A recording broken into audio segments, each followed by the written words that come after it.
ہماری گورنمنٹ ہٹائی گئی، بلکہ اس کے بعد پورا ایک پروگرام بنایا گیا کہ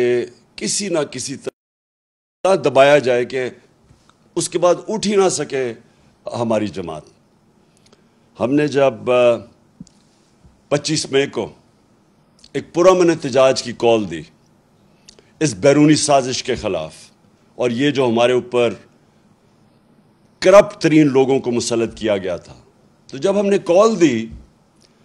تو ساری قوم کے سامنے جس طرح کا ظلم کیا گیا، ایک وہ جماعت جس کی کوئی تاریخ ہی نہیں آج تک کبھی انہوں نے توڑ پھوڑ کی ہو یا کوئی انتشار کی، پالیٹکس کی ہو، فیملیز نکلی ہوئی تھی،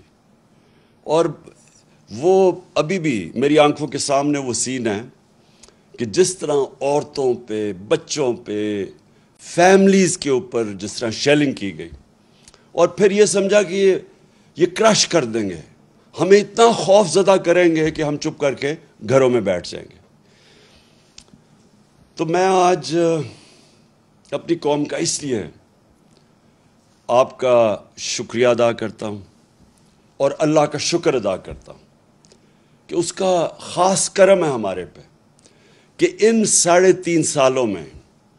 بجائے اس کے کہ قوم اتنی خوف زدہ ہو کے گھروں میں بیٹھ جائے اور یہ ظلم کو قبول کر جائے، لوگ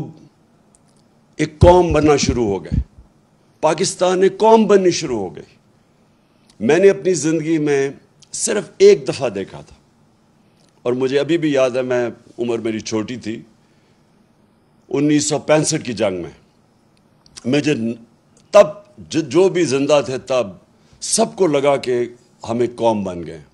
ایک قوم کھڑی تھی۔ تو یہ میں نے پہلی دفعہ اس کے بعد اپنی ملک کو ایک قوم بنتے دیکھا۔